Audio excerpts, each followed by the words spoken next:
towards us. So it's an external light. And then I wanted to balance that with internal lights of the schooner. But these lights weren't on in the schooner. But I put those lights on and invite you, and you want to know what's going on inside. Are they having cocktails? Are they making hors d'oeuvres? Or are they making other things? We don't know. So it's laws of opposites. And my interests in law of opposites in yin and yang come from my practices in Tai Chi Chuan, Qi healing, swimming dragon, and Aikido. I teach Aikido on the island. I'm 6th Dan black belt. I have a group of students I teach on the island. I started in Tai Chi Chuan in 1979. I've had some very good teachers. And that's where my insight into the Chinese culture and how it's influenced me through yin and yang, like I said.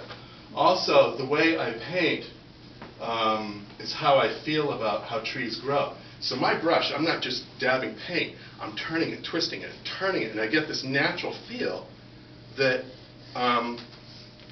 the trees are, in essence, are filtering through my head, and I'm communicating that way. I'm reaching a new place the past couple of years with the painting. Once I start the painting, because I have an initial spark of an idea that really gets me going, I get excited about it, I stick with that initial thought, and I don't stop until I feel I've captured that thought or the best I can to my ability.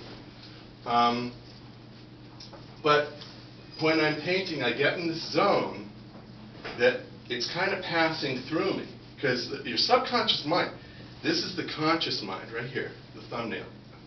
This is the subconscious. We're not painting consciously. There's a subconscious. Just as we're experiencing everything right here in this room, most of us, it's not our conscious mind, it's our subconscious that we know what's happening. We can feel the air, the heat, sounds, things like this.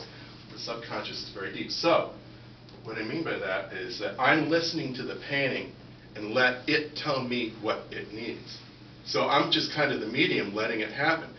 Jerry touched on that by listening to the news, and I can't listen to news. That would drive me crazy. I need music. My studio's in a garden. I have a pond. I can see my waterfall, bird feeder, and all that stuff.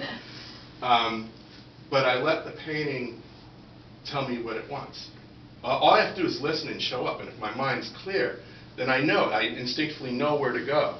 And it's kind of an interesting thing. So, law of opposites. So I explained the application of paint that's law of opposites. And I'm going to use something physical so it's more clear to see.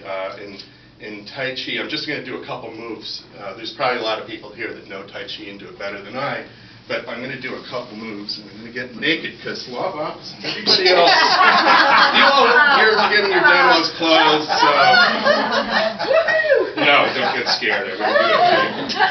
So I'm just going to do a couple moves, and what you're going to see is there's a beginning, and then there's a move called Parting Wild Horses Mane. So you're going to see one hand go up and the other one go down. You're going to see the shifting of weight from left to right. And I'm doing this because this influences, my painting. So I'm just sharing. I'm making an analogy. That's all I'm doing.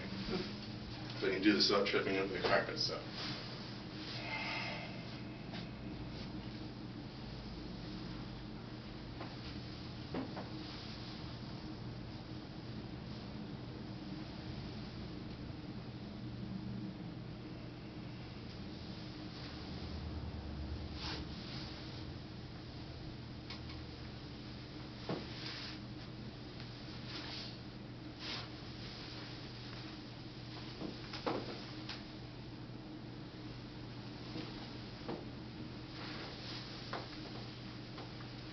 So that's a simple move, but it demonstrates that law of opposites.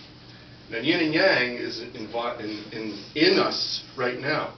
It's in our heartbeat. It's in our lungs. It's in the vibration. You can't hold your hand steady. There's a vibration to that. There's a vibration to everything that lives, dies, or decays.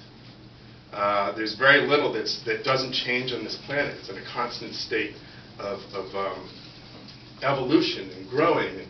But there's a vibration with everything. If you ever see anything under a microscope or a cell, the nucleus and nucleolus and endoplasmic reticulum, there's a constant vibration. That's life.